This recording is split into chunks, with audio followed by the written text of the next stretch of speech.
সম্প্রতি বিভিন্ন সেক্টরে যে সংস্কার চলছে এর মধ্যে নারী বিষয়ক সংস্কার কমিশন তাদের প্রস্তাবনা পেশ করেছে ৩ শতাধিক পৃষ্ঠার দীর্ঘ প্রস্তাবনা।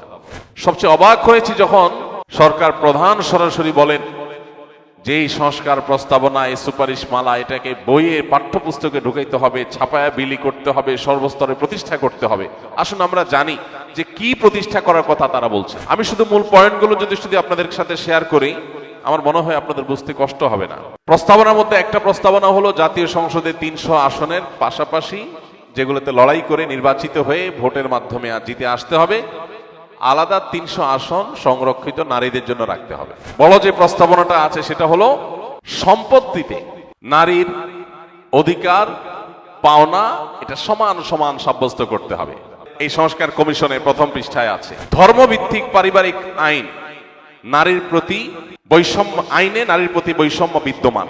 ধর্মভিত্তিক পারিবারিক আইন যদি থাকে সমাজে, তো ধর্মের কারণে নারী নাকি জুলুমের শিকার হয়। তালাক ছেলেরা দিবে, মেয়েরা দিবে না, এটাই হলো শরিয়ার আইন।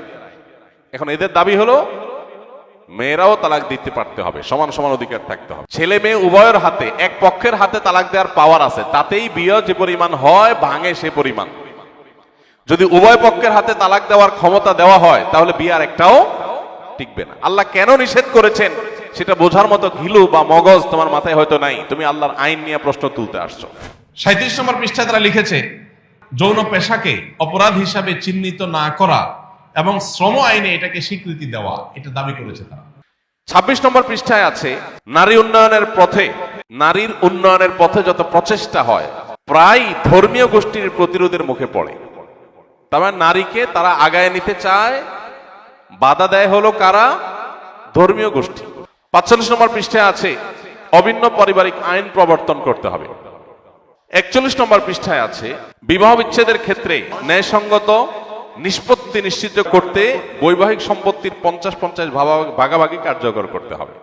৭৪ নম্বর পৃষ্ঠায় বৈবাহিক ধর্ষণের কথা বলা আছে। একই জিনিস ৯ নম্বর এবং ৭০ নম্বর পৃষ্ঠায়ও আছে। বৈবাহিক ধর্ষণ এটা এমন এক শয়তানি, এটা হলো বিবাহ ব্যবস্থাপনা ধ্বংসের, বন্ধ করার সবচেয়ে বড় পায়তারা। ঘরে ঘরে প্রত্যেকটা পরিবারে অশান্তি সৃষ্টি করার জন্য এই যে শয়তানি নীল নকশা এদেশে সুপারিশ হিসাবে পেশ করা হয়েছে, এটার প্রত্যেকটা পয়েন্ট, প্রতিটা লাইন পৃষ্ঠা আপনি পড়লে দেখবেন পুরাটা হলো আমাদের সমাজকে ধ্বংস করার একটা মহা আয়োজন। ৩৪ নম্বর পৃষ্ঠায় আছে সংবিধানের অনুচ্ছেদ ১৮(২) গণিকা বৃত্তি অর্থাৎ পতিতাবৃত্তির বিষয়টিকে বাদ দিতে হবে। আপনারা জানেন পর্ন ইন্ডাস্ট্রি, এই পর্ন ইন্ডাস্ট্রি হাজার হাজার কোটি টাকার বিজনেস। এখানে এই পতিতাবৃত্তির বৈধতা দিয়ে মূলত তাদের সেই ব্যবসাকে তারা জিয়ে রাখতে চায়, যে এইটাকে তারা ৭৪ নম্বর পৃষ্ঠায়, ৩৭ নম্বর পৃষ্ঠায়, ১৩২ নম্বর পৃষ্ঠায়, ১৩৫ নম্বর পৃষ্ঠায়, ১৫৫ নম্বর পৃষ্ঠায়, অর্থাৎ পুরো সুপারিশ নামার প্রতিটা পৃষ্ঠা বিভিন্ন জায়গায় তারা এটা লিখেছে। তার মানে তারা যে কোনো মূল্যে এদেশে পতিতাবৃত্তি এটাকে প্রতিষ্ঠা করতে চায়। ১০৫ নম্বর পৃষ্ঠায় আছে শরীর আমার, সিদ্ধান্ত আমার। গ্রামে গঞ্জে গোপনে গোপনে যে কথা বলতো, এখন তারা রাষ্ট্রযন্ত্র দিয়ে সে কথা বলার চেষ্টা করছে। তাদের সাহস কোথায় গিয়ে ঠেকেছে আপনি চিন্তা করতে পারেন। ১০ নম্বর পৃষ্ঠায় আছে রাষ্ট্র হবে ইহজাগতিক এবং মানবিক। খেয়াল করেন। ১৬৩ নম্বর পৃষ্ঠায় আছে ঘরের কাজ নারীর বা নারীরা ধূমপান করে না, এই জাতীয় উপস্থাপন করা থেকে বিরত থাকতে হবে। পশ্চিমারা এগুলো করে তাদের পরিবার ব্যবস্থাপনা, তাদের সমাজ শেষ হয়ে গেছে, ধ্বংস হয়ে গেছে। সেগুলো আমাদের দেশে আমদানি করার অপচেষ্টা ইন্টারিম গভর্নমেন্টের মাথার উপরে ভর করে যারা করতে চাচ্ছে, তারা জানে না এটা করতে চাইলে এদেশের একজন মানুষও সেটা করতে দিবে না। আমরা সরকারের ভালো কাজের প্রশংসা করে দেখি, এই নয় যে সরকারের এত বড় সাহস হবে এদেশের সকল ধর্মের মানুষের বিশ্বাসের বিরুদ্ধে তারা দাঁড়াবে। এত বড় দুঃসাহস করা, এটা কোন সুযোগ এই সমাজে অন্তত, যেখানে মাননীয় প্রধান উপদেষ্টা নিজে বলছেন যে এটা ছাপায় বিলি করা দরকার, এটা পাঠ্যপুস্তকে পড়ানো দরকার, এটা নাকি এত গুরুত্বপূর্ণ ভালো ভালো জিনিস এটাতে আছে। ওনার ভালো কাজের প্রশংসা আমরা করবো, তাই বলে এই ধরনের জঘন্য কথা, এটার সমালোচনা অবশ্যই আমাদেরকে করতে হবে, এটা আমাদের দায়িত্ব। ১০০ পৃষ্ঠায় আছে এই সুপারিশনামা, যৌন শিক্ষা নিশ্চিত করতে হবে। এই আমলে যত সংস্কার কমিশন যত সংস্কার প্রস্তাবনা করেছে তা ২টা ৪টা ৬টা পয়েন্ট নিয়ে আপনার আমার কারোর ভিন্ন মত থাকতে পারে, কিন্তু এই তথাকথিত নারী বিষয়ক সংস্কার কমিশন এদের এই প্রস্তাবনার আগা গোড়া পুরাটাই নর্দমায় ছুঁড়ে ফেলে দেওয়ার মতো। সম্প্রতি বিভিন্ন সেক্টরে যে সংস্কার চলছে এর মধ্যে নারী বিষয়ক সংস্কার কমিশন তাদের প্রস্তাবনা পেশ করেছে ৩ শতাধিক পৃষ্ঠার দীর্ঘ প্রস্তাবনা। আজ আমরা সংক্ষিপ্ত আকারে সেই ৩ শতাধিক পৃষ্ঠার এই সংস্কার কমিশনের প্রস্তাবনায় সুপারিশে কি কি বিষয় আছে সেগুলো খুব সংক্ষেপে আপনাদের সামনে তুলে ধরার চেষ্টা করব ইনশাআল্লাহ। এই সংস্কার কমিশন যে প্রস্তাবনা পেশ করেছে এই প্রস্তাবনা রীতিমতো আমাদের সমাজের সকল ধর্মের, শুধু মুসলমান নয়, মুসলিম, খ্রিস্টান, বৌদ্ধ, হিন্দু সকল ধর্মের মানুষের বিরুদ্ধে বাংলাদেশের সব মানুষ এই 4 ধর্মের মধ্যেই প্রায় সীমাবদ্ধ, সীমিত সংখ্যক কিছু নাস্তিক বাদ দিলে।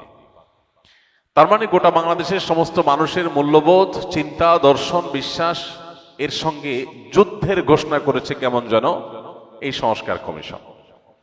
একটা সংস্কার প্রস্তাবনার 2টা বা 3টা বা 4টা 5টা পয়েন্ট নিয়ে আপত্তি থাকতে পারে, কিন্তু এমন এক সংস্কার প্রস্তাবনা তারা জমা দিয়েছেন যার প্রতিটি পাতায় পাতায়, প্রতিটা পৃষ্ঠায় পৃষ্ঠায় রীতিমতো আপত্তি নয়, শরীরে যে কোনো বিশ্বাসী মানুষের গায়ে আগুন ধরবার মতো অনেক পয়েন্ট এখানে রয়েছে। সবচেয়ে অবাক করা বিষয় হলো, আপনারা নিশ্চয়ই সোশ্যাল মিডিয়ার কল্যাণে, মূলধারার মিডিয়াগুলোর কল্যাণে দেখতে পেয়েছেন যে নারী বিষয়ক সংস্কার কমিশনে যারা আছেন একজন কোত্থেকে লেবাস লাগিয়ে আনা হয়েছে, এর বাইরে বাকি যারা আছে পুরো টিম মাননীয় প্রধান উপদেষ্টার সাথে তারা একসাথে ছবি তুলেছেন, পত্রপত্রিকায় সেগুলো ফলো করে প্রচার হয়েছে। তাদের কারোর মাথায় আমি কাপড় দেখিনি, অথচ বাঙালি নারী মাথায় কাপড় দেয়, হোক সে মুসলিম, হোক সে হিন্দু, হোক সে বৌদ্ধ, হোক সে খ্রিস্টান। তাহলে এই সংস্কার কমিশনের নারীরা তারা কি বাঙালি নারীর কোনো প্রতিনিধিত্ব করছে বলে মনে হয়? তাদের অন্যান্য যে সমস্ত বেশভূষা, তাদের যে ড্রেস আপ, তাদের যে হাব ভাব, এইটার সাথে মাননীয় প্রধান উপদেষ্টা দীর্ঘদিন ধরে তিনি গ্রামীণ নারীদের নিয়ে কাজ করছেন। আমার বিনীত অনুরোধ যে তিনি গ্রামের প্রত্যন্ত অঞ্চলের মহিলাদের নিয়ে দীর্ঘদিন ধরে কাজ করার অভিজ্ঞতা তার আছে। এদেশের আপামর সাধারণ মানুষের মা বোনরা, মেয়েরা, হিন্দু হোক, মুসলিম হোক, অন্য ধর্মের হোক, তাদের সাথে এই তথাকথিত নারী বিষয়ক সংস্কার কমিশনের নারীদের ড্রেস আপের কোনো মিল তিনি খুঁজে পান কিনা। এরা কি আসলে বাংলাদেশের আপামর সর্বস্তরের নারীদের প্রতিনিধিত্ব করে, নাকি পশ্চিমাদের নিছক দালালি এবং অন্ধ অনুকরণ করে? এটা বোঝার জন্য কোনো পণ্ডিত হওয়ার প্রয়োজন নাই, কমন সেন্স দিয়ে ছবিটার দিকে তাকালে বোঝা যায়। আমরা মানুষের ভালো কাজের প্রশংসা যেমন করতে কার্পণ্য করব না, ঠিক একইভাবে তিনি যখন কোনো ভুল করেন সেটার নিন্দা বা সমালোচনা করতেও কার্পণ্য করা উচিত নয়। অনেক ভালো কাজ যেমন প্রধান উপদেষ্টা মহোদয় করছেন, সেগুলোর জন্য প্রশংসা তিনি পাচ্ছেন, এটি তার হক, পাওনা, প্রাপ্য, কৃতজ্ঞতা আমাদের আদায় করা উচিত। কিন্তু সেক্ষেত্রে অনেক ভালো কাজের মধ্যে এই একটা কাজ এমন হয়েছে যে কাজটাকে আমাদের প্রত্যেককে শতকণ্ঠে সমালোচনা করতেই হবে, কারণ এটি আমাদের অস্তিত্বের প্রশ্ন, এটি আমাদের আত্মপরিচয়ের প্রশ্ন, আইডেন্টিটির প্রশ্ন। পৃথিবীর প্রত্যেকটা জাতি তার নিজস্ব জাতিসত্তা, নিজস্ব আত্মপরিচয় নিয়ে তারা বেঁচে থাকে। আপনি ইতালিতে গেছেন, সেখানে মানুষ পিজা পাস্তা খেয়ে অভ্যস্ত, সেখানে সব জায়গায় পিজা পাস্তা পাওয়া যায়, পিজা পাস্তা খেয়েই মানুষ থাকে বেশিরভাগ ক্ষেত্রে। আপনি সেখানে যে যখন দেখেছেন মানুষ পিজা খায়, পাস্তা খায়, এটাই তাদের প্রিন্সিপাল ফুড বা এটাই বিষয়ক মানুষ খায়, সব জায়গায় পাওয়া যায়। এবার আপনি সেখান থেকে বাংলাদেশে এসে সংস্কার প্রস্তাবনা দিলেন যে বাংলাদেশে আর ভাত মাছ নয়, আসুন আমরা পিজা পাস্তা ঘরে ঘরে খাওয়ার আন্দোলন সংগ্রাম করি। কোন জায়গায় কোনো কিছু দেখে অন্ধের মতো সেটাকে অনুকরণ করার যে প্রবণতা, দুর্ভাগ্যজনকভাবে আমাদের এই তথাকথিত নারী বিষয়ক সংস্কার কমিশনের সদস্যদের প্রত্যেকের মধ্যে আমরা সেই প্রবণতা লক্ষ্য করেছি। আমি শুধু মূল পয়েন্টগুলো যদি আপনাদের সাথে শেয়ার করি, আমার মনে হয় আপনাদের বুঝতে কষ্ট হবে না যে এটা রীতিমতো বাংলাদেশের শত শত হাজার হাজার বছর ধরে চলে আসা আমাদের সংস্কৃতি, আমাদের আত্মপরিচয়, এটার বিরুদ্ধে রীতিমতো যুদ্ধের সামিল। সবচেয়ে অবাক হয়েছি যখন সরকার প্রধান সরাসরি বলেন যে এই সংস্কার প্রস্তাবনা, এই সুপারিশ মালা, এটাকে বইয়ে পাঠ্যপুস্তকে ঢুকাইতে হবে, ছাপায়া বিলি করতে হবে, সর্বস্তরে প্রতিষ্ঠা করতে হবে। আসুন আমরা জানি যে কি প্রতিষ্ঠা করার কথা তারা বলছেন। আমি একটা কথা সবসময় বলি, পশ্চিমের মানুষ, ইউরোপিয়ান আমেরিকানরা, তারা অনেক ক্ষেত্রে জাগতিক জ্ঞান বিজ্ঞান, তথ্য প্রযুক্তি, অবকাঠামো, কলকারখানা, আবিষ্কার, এসব ক্ষেত্রে তারা আমাদের চাইতে অনেক দূর এগিয়ে, এবং সেক্ষেত্রে তাদের অনুসরণ করতে কোনো সমস্যা নেই। তাদের সেগুলো অনুসরণ করে আমরাও এগিয়ে যাওয়ার চেষ্টা করতে পারি। কিন্তু যেই ক্ষেত্রে আমরা তাদের চাইতে আগে আছি, সেই ক্ষেত্রে তাদের অনুকরণ করার কোনো প্রশ্ন উঠতে পারে না। একজন সম্পদশালী হয়েছেন, তিনি যদি বৈধ উপায়ে সম্পদ উপার্জন করে থাকেন, আপনি তার মতো সম্পদ উপার্জনের চেষ্টা করেন, এতটুকু ঠিক আছে। কিন্তু তাকে টাকাওয়ালা পয়সাওয়ালা দেখে তার সবকিছু আপনি অনুসরণ শুরু করবেন। সে টাকাওয়ালা পয়সাওয়ালা, সে বাপকে ভাত দেয় না, আপনি কি সেটা অনুসরণ করবেন? পশ্চিমাদের অনেক কিছু আছে যেগুলো ভালো, সেগুলো অবশ্যই আমরা অনুসরণ করার চেষ্টা করবো, কিন্তু তাদের খারাপটা অনুসরণ করার কোনো মানে হতে পারে না। আমি এই জন্য বলি, জাগতিক জ্ঞান বিজ্ঞান, তথ্য প্রযুক্তি ইত্যাদিতে তারা যদি আমাদের চাইতে 200 বছর এগিয়ে থাকে, ফ্যামিলি ব্যবস্থাপনা, পারিবারিক ব্যবস্থাপনা, দাম্পত্য সুখ শান্তির ক্ষেত্রে আমরা তাদের চাইতে 400 বছর এগিয়ে আছি।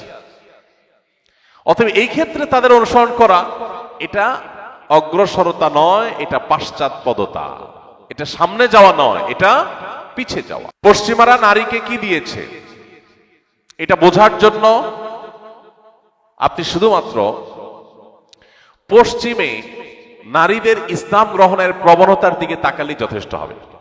প্রত্যেকটা দেশে দেখবেন পুরুষের তুলনায় মেয়েরা ইসলামের দিকে বেশি আসছে, কারণ সেখানকার মেয়েদের বুঝতে আর বাকি নাই যে অধিকারের নাম দিয়ে এরা আমাদের ধ্বংসের দ্বার প্রান্তে দাঁড় করিয়ে দিয়েছে। তো এইরকম কিছু বস্তা পচা সস্তা প্রস্তাবনা এই নারী বিষয়ক সংস্কার কমিশন প্রস্তাব করেছে। আমরা প্রত্যেকটা মানুষ, প্রত্যেকটা নাগরিক শতকণ্ঠে এটার বিরুদ্ধে প্রতিবাদ আমাদের জানাতে হবে, এবং এই কমিশনের প্রস্তাবনা সবটুকুন বাতিল এবং পুরো কমিশন বাতিল করে নতুন করে যে সমস্ত নারীরা এদেশের সর্বস্তরের নারীদের সত্যিকারের প্রতিনিধিত্ব করে, তাদেরকে ধারণ করে, তাদের কৃষ্টি কালচারকে শ্রদ্ধা করে, তাদের দিয়ে কমিশন গঠন করে তারপর যথোপযুক্ত প্রস্তাবনা পেশ করা হোক। এই দাবিটা আমাদের প্রত্যেকটা মানুষকে উঠাতে হবে। কারণ একটা ইন্টারিম গভর্নমেন্ট, একটি তত্ত্বাবধায়ক বা অনির্বাচিত সরকার, তাদের ভোটের কোনো গরজ সাধারণত থাকে না। অতএব জনগণ কি বললো না বললো এটা কেয়ার করার সুযোগ তাদের থাকে না, ততটা বা প্রয়োজন থাকে না। এই সুযোগে যদি কোনো ধ্বংসযজ্ঞ চালানো হয়, কোনো বিধ্বংসী বিষয় আমাদের সমাজে চাপিয়ে দিয়ে যাওয়া হয়, সেটা আর সরানো সম্ভব হবে না। অতএব সময় থাকতে সবাইকে সতর্ক হতে হবে। আসুন আমরা জানি কি আছে এখানে। মৌলিকভাবে যে পয়েন্টগুলো আছে, অনেক কথা নিয়ে কথা বলা যায়, অনেক ইস্যু নিয়ে কথা বলা যায়, কিন্তু আমরা খুব সংক্ষেপে কয়েকটা পয়েন্ট বলি।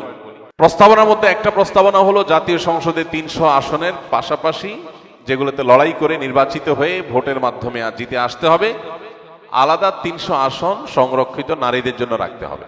আচ্ছা, এইটার সমালোচনা করলে বলা হবে যে এই মৌলভী সাহেবরা নারী বিরোধী। মৌলভী সাহেবরা সবাই তা কোনো না কোনো মায়ের সন্তান, কোনো না কোনো নারীর স্বামী, কোনো না কোনো মেয়েদের বাবা, কোনো না কোনো বোনদের ভাই। অতএব পুরুষকে নারীর মুখোমুখি দাঁড় করানো, এটাই হলো সবচেয়ে বড় শয়তানি।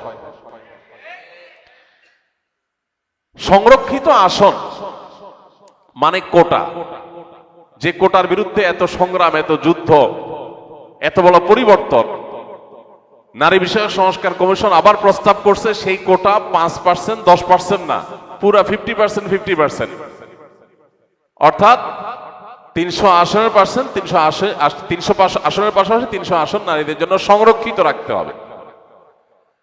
সংরক্ষিত রাখার মানে কি? সংরক্ষিত রাখার মানে হলো ভোট দ্বারা নির্বাচিত হয়ে আসবে না। অবাক করা বিষয় হলো এরাই কিন্তু পুরা প্রস্তাবনার আগাগোড়া একটা কথাকে বেশি স্টাবলিশ করার চেষ্টা করেছে, নারী এবং পুরুষের সমান সমান অধিকার থাকতে হবে। তো সমান সমান যদি হয়, পুরুষ যদি ভোট পেয়ে লড়াই করে আসন পায়, নারীও ভোট পেয়ে লড়াই করে আসনে আসবে, এটাই তো স্বাভাবিক, এটাই তো সমান সমান। নারীর জন্য 300 আসন আপনি ধরে রাখবেন আর বলবেন সমান সমান চাই।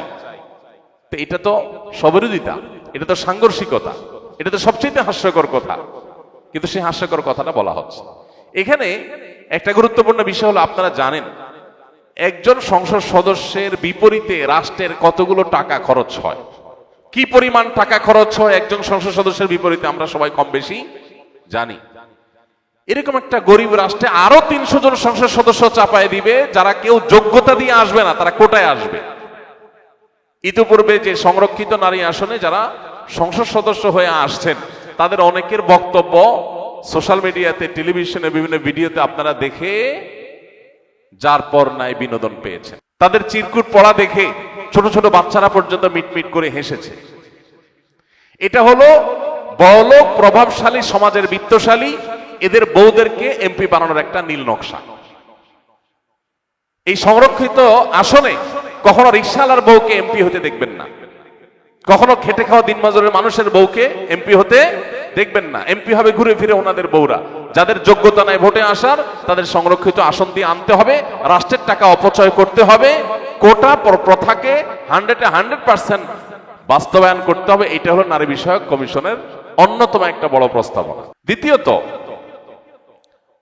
মোটা দাগে বড় যে প্রস্তাবনাটা আছে সেটা হলো সম্পত্তিতে নারীর অধিকার পাওনা এটা সমান সমান সাব্যস্ত করতে হবে। অর্থাৎ বাবার সম্পদে, মায়ের সম্পদে সন্তান হিসাবে ছেলে যদি 1 আনা পায়, মেয়েও 1 আনাই পাবে, সমান সমান পাইতে হবে। শুনতে খুব সুন্দর শোনা যায়, ভালোই তো। একই বাপের ছেলে, একই বাপের মেয়ে, তো ছেলে 2 আনা পেলে মেয়েও 2 আনা পাবে, ছেলে 2 আনা পেলে মেয়ে কেন 1 আনা পাবে? এটা তো বৈষম্য। এটা শুনতে খুব ভালো শোনা।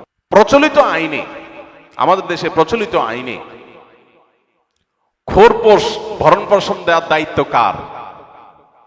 ছেলের। প্রচলিত আইনেই, ইসলাম তো আছেই।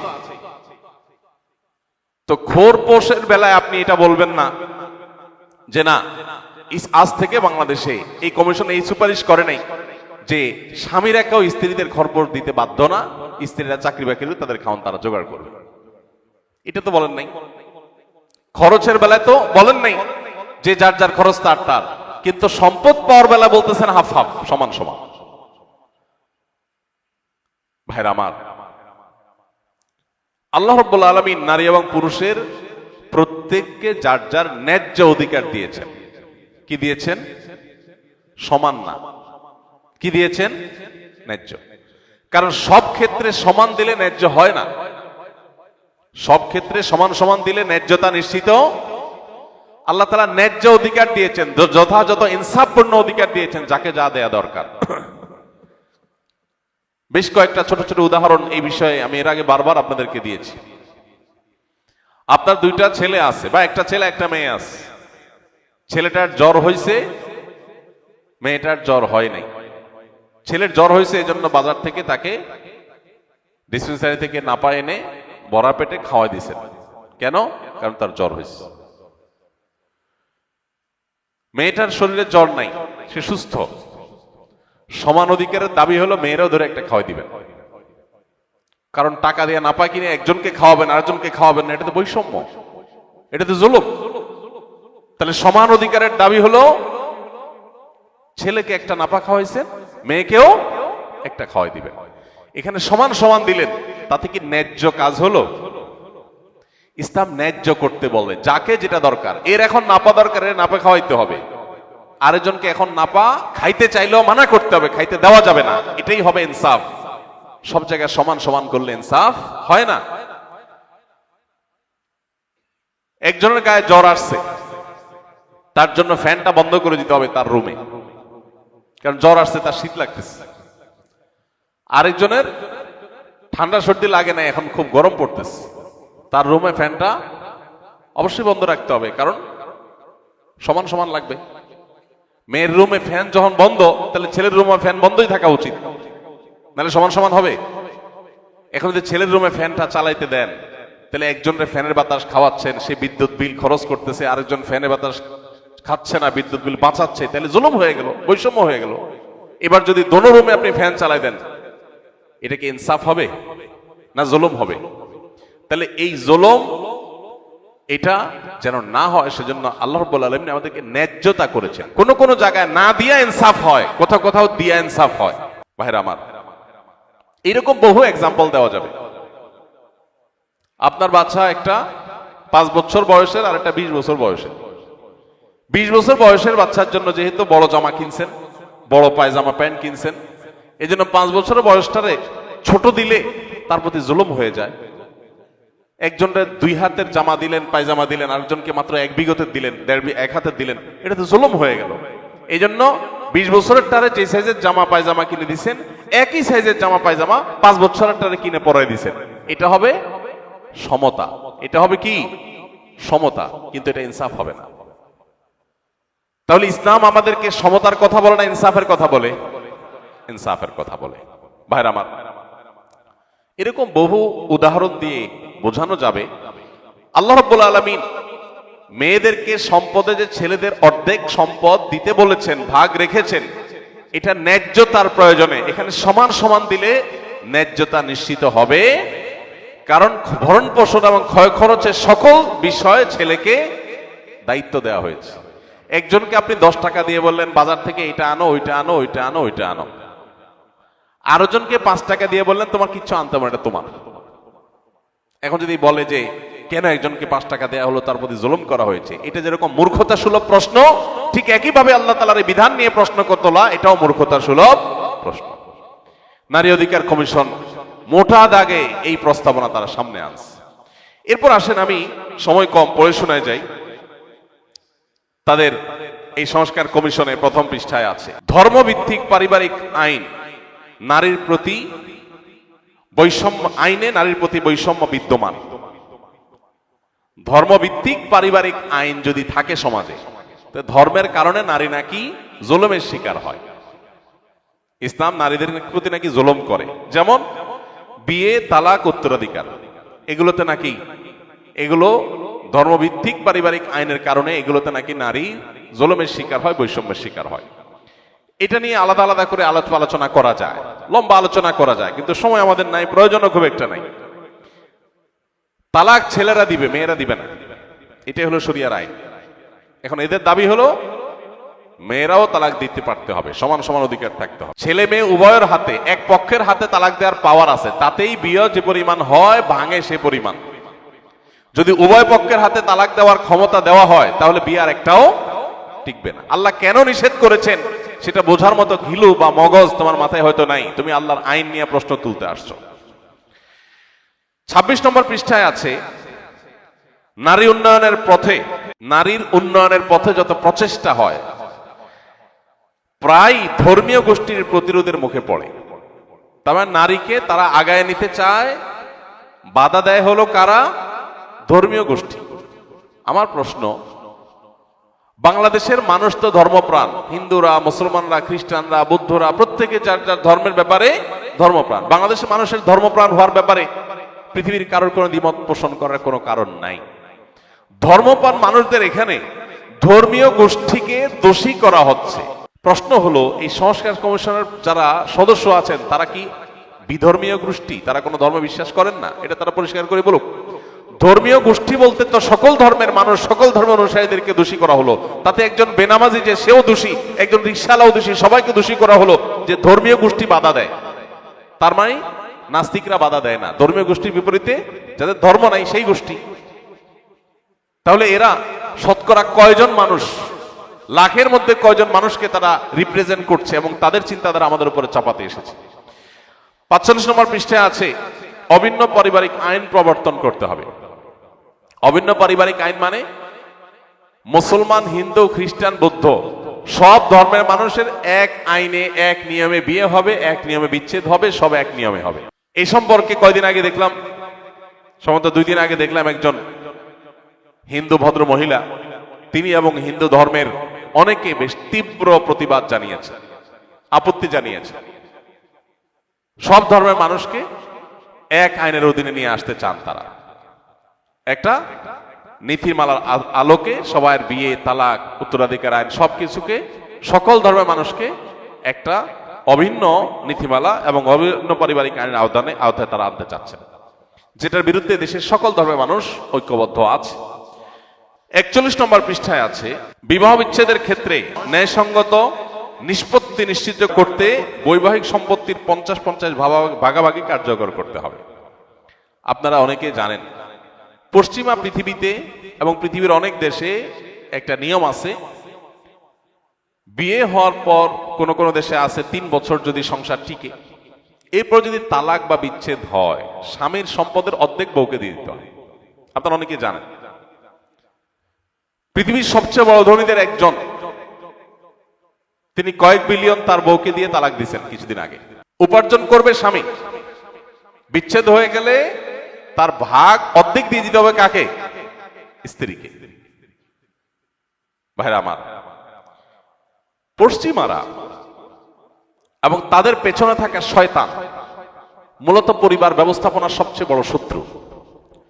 পরিবার ব্যবস্থাপনা পৃথিবী থেকে তুলে দিতে চায়। এর নানাবিধ কারণ আছে, অনেক দীর্ঘ ব্যাখ্যা আছে, আলোচনা আছে। আপনি যদি তাকায় দেখেন, তাদের সমস্ত নিয়ম কানুন সবগুলো হলো পরিবার ব্যবস্থাপনা ধ্বংসের আয়োজন। এই যে বিবাহের পর বিচ্ছেদ হলে স্বামী স্ত্রী, স্বামীর সম্পদ যা কামাই করবে তার 50% স্ত্রী পেয়ে যাবে, এই জিনিসটা পশ্চিমে যে আছে, এটার কারণে কেউ বিয়ে করতে আগ্রহী না। এটা আমরা সবাই জানি। সে সমস্ত জায়গায় মানুষ বিয়ে করতে চায় না। কেন বিয়ে করতে চায় না? কারণ বিয়ে করার দরকার কি? অবৈধ হারাম কাজের সঙ্গী তো রাখাই যাচ্ছে, আইনে তো নিষেধ নাই।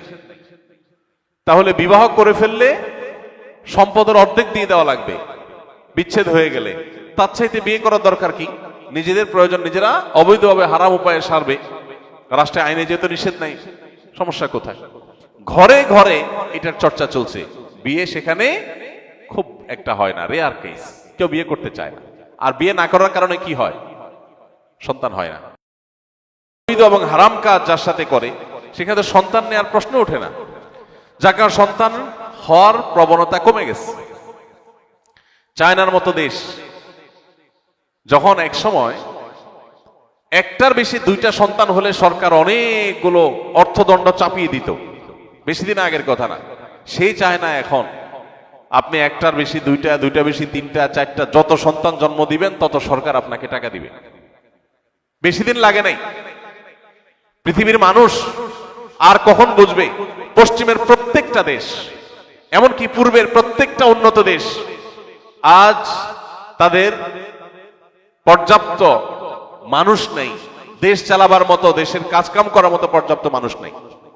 জার্মানির মতো দেশ হাজার হাজার লাখো সিরিয়ান রিফিউজিদেরকে জায়গা দিয়েছে। কেন জায়গা দিয়েছে? কারণ তাদের দেশ চালানোর মতো মানুষ নেই। রিফিউজিদেরকে ঢুকায়া তাদেরকে কাজ শিখায় কাজে লাগাই দিচ্ছে। গোটা পৃথিবী আজ ক্রাইসিসে আছে, প্রত্যেকটা দেশ ক্রাইসিসে আছে, মানুষ নাই। বৃদ্ধ দিয়ে দেশ ভরে যাচ্ছে, ইয়াং জেনারেশন তৈরি হচ্ছে না। কারণ ওই যে বৈবাহিক যে সম্পর্ক, পারিবারিক ব্যবস্থাপনা, এটাকে ভেঙে ফেলা হয়েছে। চায় না, বিয়ে যখন করতে চায় না, সন্তান হয় না। সন্তান যখন হয় না, জেনারেশন গ্যাপ তৈরি হয়ে যাচ্ছে। ভাইরা আমার, এরা আমাদেরকে সেই প্রস্তাব দিচ্ছে, পশ্চিমের সেই বস্তা পচা সস্তা প্রস্তাব দিচ্ছে। বাংলাদেশে স্বামী স্ত্রীর মধ্যে দাম্পত্য সম্পর্কের মধ্যে দিন দিন ফাটল ধরছে, আমাদের সম্পর্কগুলো দিন দিন খারাপ হয়ে যাচ্ছে, এতে কোনো সন্দেহ নেই। কিন্তু এর পরও আমাদের দেশে নারী পুরুষ স্বামী স্ত্রী হিসেবে তাদের মধ্যে যেই পরিমাণ সম্পর্ক, সৌহার্দ্য, বিশ্বাস, ভালোবাসা এখনো বিদ্যমান, পশ্চিমাদের কাছে সেটা স্বপ্ন মাত্র। ওরা কল্পনাও করতে পারে না যে আমাদের এখানে স্বামী স্ত্রী একে অন্যকে কিভাবে ভালোবাসে, কতটা বিশ্বাস করে। এখনো পর্যন্ত কিছু বিচ্ছিন্ন ঘটনা তো আছেই, কিন্তু এখনো পর্যন্ত বেশিরভাগ ফ্যামিলিতে স্বামী স্ত্রী একজন আরেকজনকে ছাড়া বাঁচবে না, এমন একটা অবস্থা। পশ্চিমের লোকেরা এগুলো কল্পনাও করে না। তো সেই বস্তাপচা সস্তা জিনিস তারা এখানে চাপাতে চায়।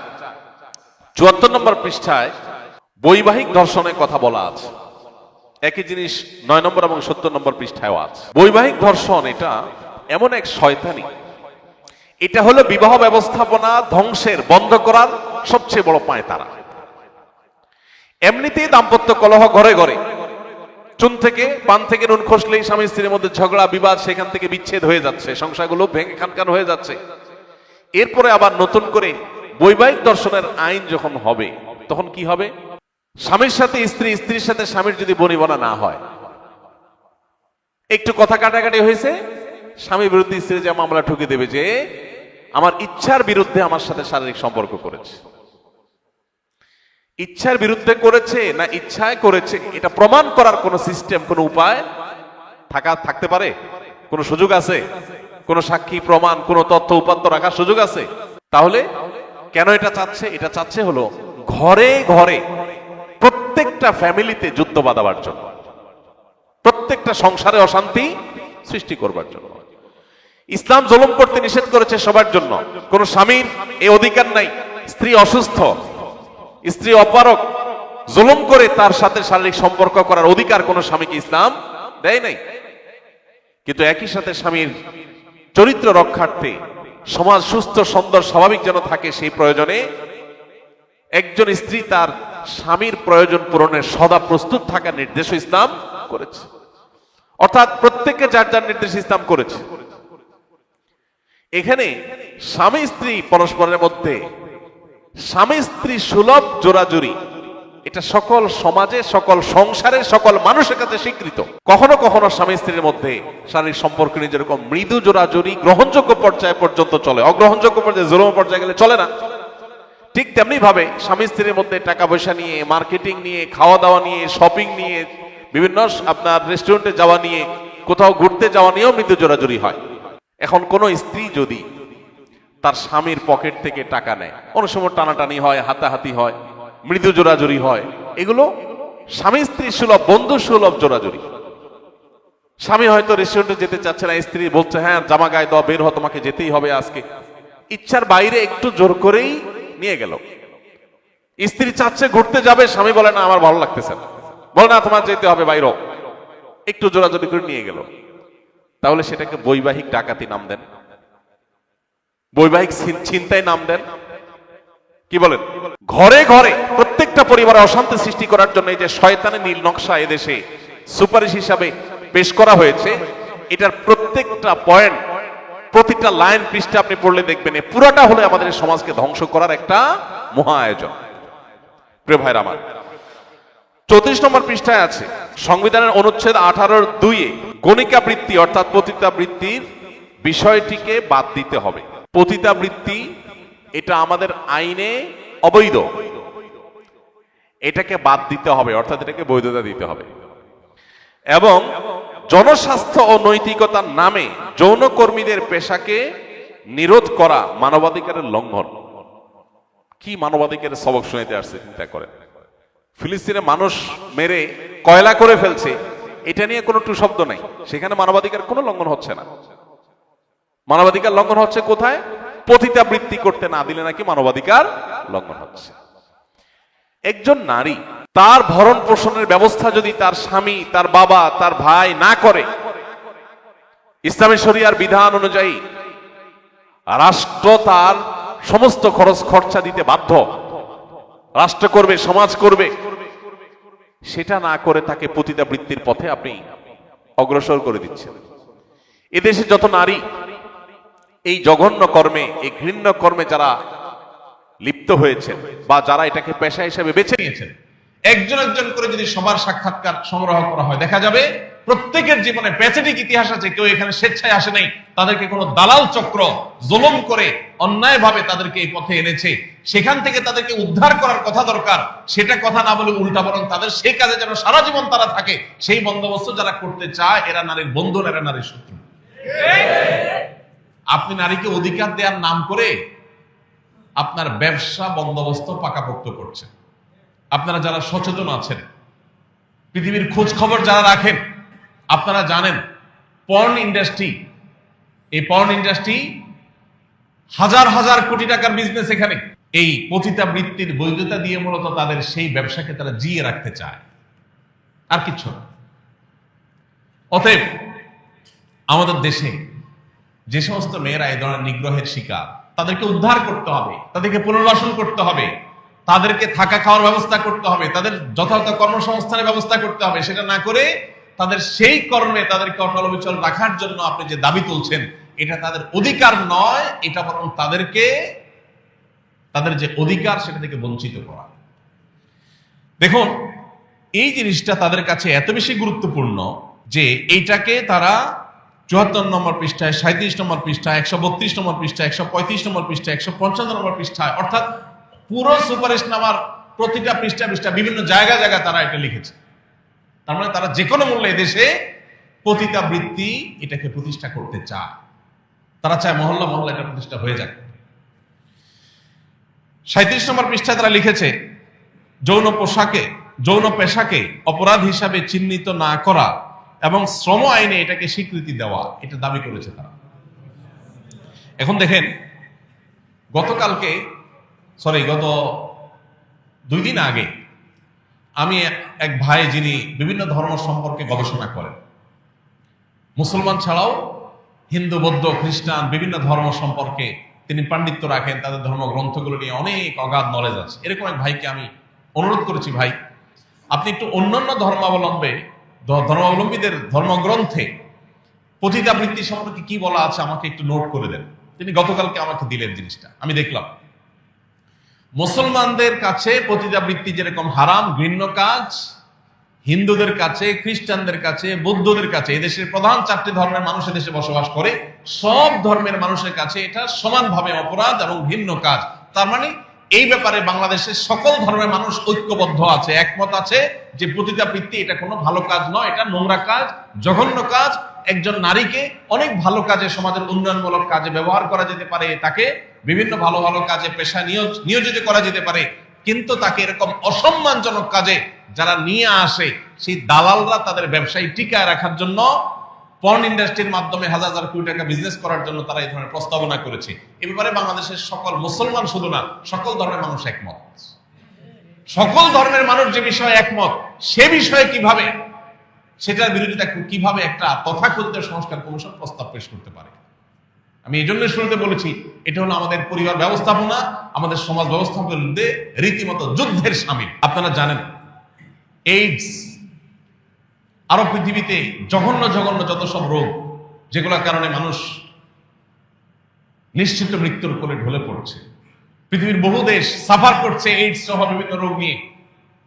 এই রোগের প্রধান কারণই হলো এই পতিতাবৃত্তি। এর ফলে আরো সমাজে যে সমস্ত অনাচার হয়ে থাকে, সেগুলোর ফিরিস্তি অনেক লম্বা। অতএব এইটাকে নাকি বৈধতা দিতে হবে, সে বিষয়ে তারা সুপারিশ করছে।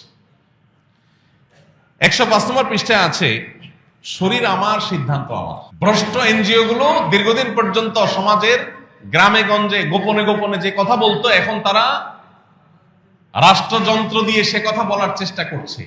তাদের সাহস কোথায় গিয়ে ঠেকেছে আপনি চিন্তা করতে পারেন।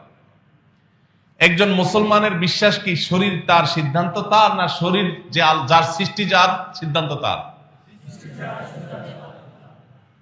আমরা নিজেরা আল্লাহর বিধান অনুযায়ী মানতে না পারলেও বিশ্বাস আমাদের এটা আছে, মানা উচিত। আমি পারছি না, কিন্তু উচিত, আল্লাহ আমাকে সৃষ্টি করছেন তার নির্দেশ অনুযায়ী চলা। এখানে শরীর আমার, সিদ্ধান্ত আমার মানে হলো ধর্মকে সাইড করে ফেলা, কোরআন হাদিসকে সাইড করে ফেলা। 23 নম্বর পৃষ্ঠায় আছে, 3 মাসের মধ্যে গর্ভপাতের বৈধতা বাস্তবায়ন করতে হবে। তার মানে খেয়াল খুশি মতো যে কেউ অবৈধ সম্পর্ক করলো, গর্ভের সন্তান চলে আসলো, 3 মাসের মধ্যে হলে সেটা গর্ভপাত করতে পারবে, এটা আইন করতে হবে, সুযোগ দিতে হবে যাতে আকাম বেশি করা যায়। এরা নাকি মানবাধিকার কর্মী। যে সন্তান মাতৃগর্ভে এসে গেছে তাকে মেডিসিন দিয়ে হত্যা করা, এই কাজটার প্রস্তাবনা যারা করতে পারে নাকি মানুষের অধিকারের কথা বলে। আস্ত মাতৃগর্ভে শিশু হত্যার কথা যারা বলে, ভ্রূণ হত্যার কথা যারা বলে, তারা নাকি মানবাধিকার কর্মী। 10 নম্বর পৃষ্ঠায় আছে, রাষ্ট্র হবে ইহজাগতিক এবং মানবিক। খেয়াল করেন, রাষ্ট্র হবে ইহজাগতিক। রাষ্ট্রে পরকাল নিয়ে কোনো ভাবনার নামগন্ধ থাকতে পারবে না। 163 নম্বর পৃষ্ঠায় আছে, ঘরের কাজ নারীর বা নারীরা ধূমপান করে না, এই জাতীয় উপস্থাপন করা থেকে বিরত থাকতে হবে। ঘরের কাজ নারীর, এটা বলা যাবে না। তাহলে কি বলতে হবে? বলতে হবে নারী ঘরের বাইরে যাবে, নারী ঘরের বাইরে যাবে। দেখেন, যে সমস্ত সংসারে, আমাদের দেশে এখানে অনেকে আছেন হয়তো, স্বামী স্ত্রী 2 জন জব করেন, রান্নাটা 2 জন হাফ হাফ করেন, যারা স্বামী স্ত্রী দুজন জব করেন, বুকে হাত দিয়া বলতে পারবেন কে কে যে আমরা একদম 50% যে আজকে তুমি রান্না কালকে আমি রান্না, এভাবে সিস্টেম মেনটেন করে করেন কয়জন আছেন বলতে পারবেন? তাহলে বেচারিকে বাহিরে কাজে পাঠায় দিলেন অধিকার নাম করে, যে তুমি ঘরে কেন বসে থাকবা, তোমার অধিকার আছে বাইরে যা কাজ করা, অধিকারের নাম দিয়া পাম্পট্টি দিয়া তারে কামে লাগিয়ে দিলেন। এরপরে ঘরের যে কাম আছে সেটাও সে করলো, তাহলে ডিউটি কি কম হলো না ডাবল হলো?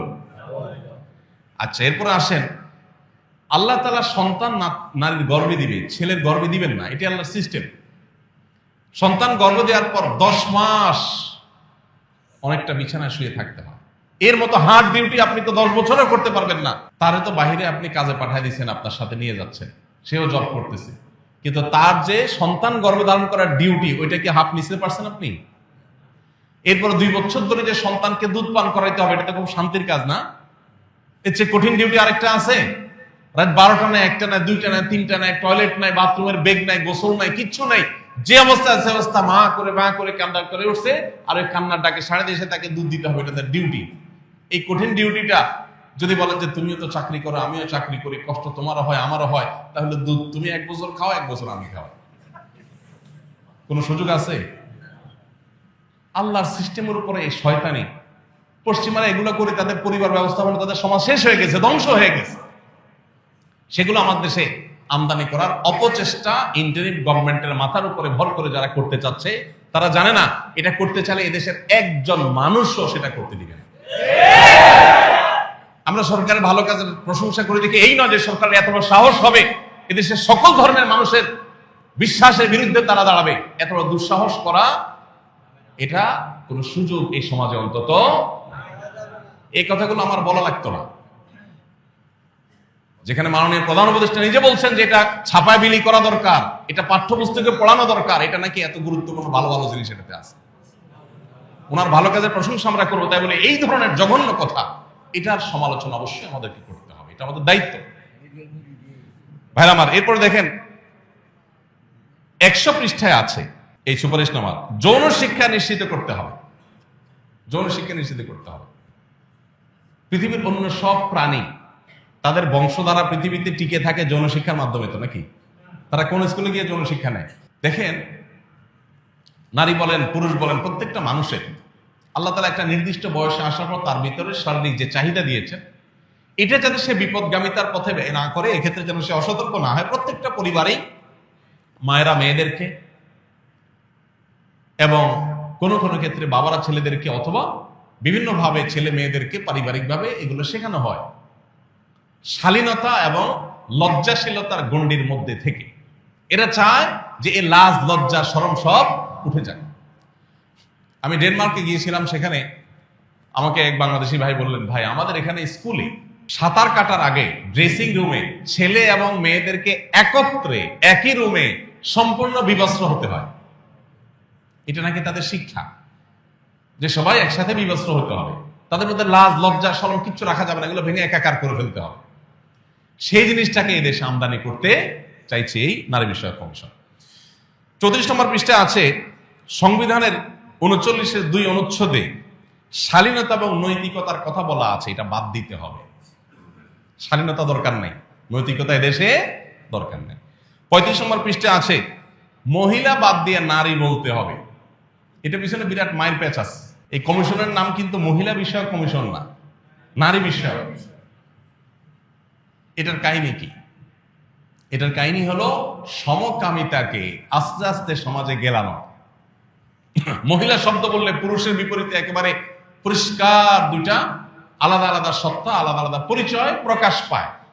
এটাকে নানাভাবে দূর করে দিয়ে মধ্যখানে আরেকটা পরিচয় স্টাবলিশ করার চেষ্টা চলছে। আপনারা এখন সরকারি বিভিন্ন প্রজ্ঞাপনে, বিজ্ঞাপনে, বিভিন্ন ঘোষণাপত্রে আপনারা খেয়াল করবেন যে লিঙ্গ পরিচয়ের ওখানে নারী পুরুষ, আরেকটা আছে অন্যান্য। অন্যান্য কি আবার? নারী এবং পুরুষের ছাড়া আর কোন সৃষ্টি আছে?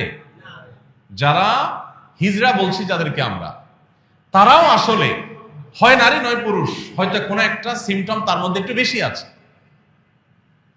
আল্লাহ তাআলা কোরআনে কারীমে বলেছেন, ইন্না খালাকনাকুম মিন যাকারিন ওয়া উনসা, আমি তোমাদেরকে নারী এবং পুরুষ করে সৃষ্টি করেছি, তৃতীয় কোনো লিঙ্গ বা পরিচয় মানুষের নাই।